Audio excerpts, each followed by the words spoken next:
वैशाख मास के शुक्ल पक्ष की मोहिनी एकादशी व्रत कथा। बोलिए विष्णु भगवान की जय। वैशाख मास के शुक्ल पक्ष की इस मोहिनी एकादशी को भगवान के पुरुषोत्तम रूप यानी राम की पूजा का विधान है। भगवान की प्रतिमा को स्नान आदि कराकर उत्तम वस्त्र पहनाकर उच्चासन पर बैठाकर आरती उतारनी चाहिए और मीठे फलों से भोग लगाना चाहिए।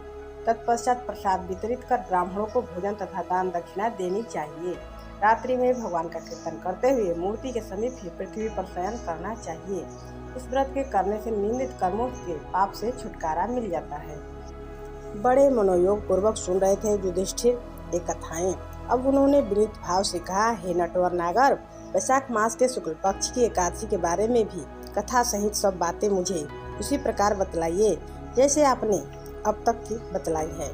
भगवान श्री कृष्ण ने कहा, हे कुंती पुत्र, जब सीता जी के वनवास के समय रामचंद्र जी बहुत व्यथित थे, तब उन्होंने वशिष्ठ जी से पूछा था कि गुरुदेव, मुझे कोई ऐसा व्रत बतलाइए जिससे समस्त दुखों, संतापों और पापों का क्षय होकर मेरे हृदय को शांति मिले।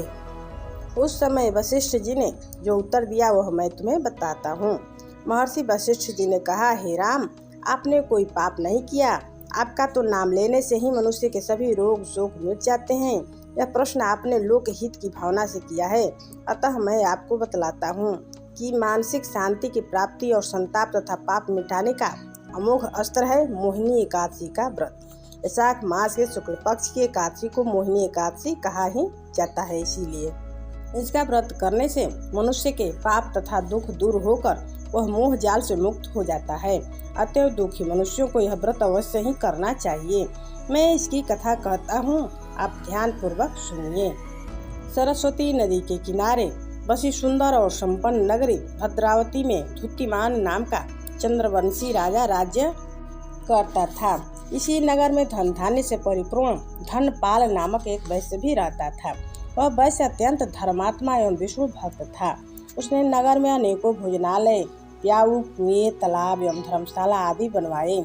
सड़कों के किनारे आम, जामुन, नीम आदि के अनेक वृक्ष लगवाए। उस वैश्य के सुमन, सद्बुद्धि, मेधावी, सुकृति और धृष्ट बुद्धि नाम 5 पुत्र थे। पहला पुत्र का नाम सुमना था। उसके 4 पुत्र तो धर्मात्मा थे, परंतु सबसे छोटा बेटा धृष्टि बुद्धि महापापी, लंपट और दुराचारी था। वह वैश्य और दुराचारी मनुष्यों की संगति में रहकर जुआ खेलता, दूसरों की स्त्रियों के साथ भोग विलास करता तथा मद्य मांस का सेवन करता था। इसी प्रकार अनेक कुकर्मों में फंसकर वह अपने पिता के धन को नष्ट करता था। इन्हीं कारणों से उसके पिता, भाइयों तथा कुटुंबियों ने उसको घर से निकाल दिया। घर से निकाल देने के बाद सब धन नष्ट हो जाने पर वैश्याओं तथा दुष्ट संगी साथियों ने उसका साथ छोड़ दिया। अब वह भूख और प्यास से अत्यंत दुखी रहने लगा। तब उसने रात्रि के समय चोरी करना प्रारंभ कर दिया। एक दिन वह पकड़ा गया, परंतु राज्य कर्मचारियों ने उसको वैश्य का पुत्र जानकर छोड़ दिया। परंतु जब दूसरी बार पकड़ा गया तो उन्होंने राजा के सामने उपस्थित कर दिया। राजा ने उसे दंडित कर कारागार में बंद कर दिया। कारागार में राजा ने उसको बहुत दुख दिए और फिर नगर से निकाल दिया। अब तो वह वन में रहकर जानवरों और शिकार पर अपना जीवन यापन करने लगा। एक दिन भूख प्यास से व्याकुल वह शिकार का पीछा करते करते कौंडिल्य ऋषि के आश्रम में जा पहुंचा। उस समय वैशाख मास था और कौंडिल्य ऋषि गंगा स्नान करके आ रहे थे। उनके भीगे वस्त्रों के छींटे पड़ने से उसको कुछ सद्बुद्धि प्राप्त हुई और वह मुनि के सामने हाथ जोड़कर कहने लगा, हे मुनीश्वर, मैंने अपने जीवन में बहुत पाप किए हैं, अतः आप उन पापों से छूटने का कोई साधारण और बिना व्यय का उपाय बतलाइए। उसके दीन वचन सुनकर ऋषि कहने लगे कि ध्यान देकर सुनो, तुम वैशाख शुक्ला एकादशी का व्रत करो।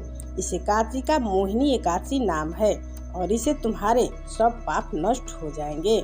मुनि के वचन सुनकर वह अत्यंत प्रसन्न हुआ और उनके द्वारा बताई गई विधि के अनुसार उसने मोहिनी एकादशी का व्रत किया।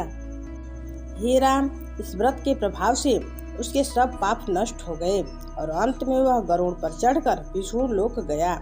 इस व्रत से मोह आदि सब नष्ट हो जाते हैं। अतः संसार में इस व्रत से श्रेष्ठ अन्य कोई व्रत नहीं है। इसके महात्म्य को पढ़ने अथवा सुनने से 1000 गोदान का फल प्राप्त होता है। मोहिनी एकादशी का व्रत करें या ना करें, लेकिन मोहिनी एकादशी व्रत कथा जरूर सुननी या पढ़नी चाहिए। इति श्री मोहिनी एकादशी व्रत कथा समाप्त। बोलिए विष्णु भगवान की जय। एकादशी महात्म्य की जय।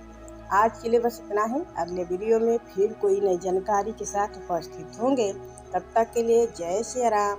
धन्यवाद। प्लीज लाइक शेयर सब्सक्राइब जरूर करें।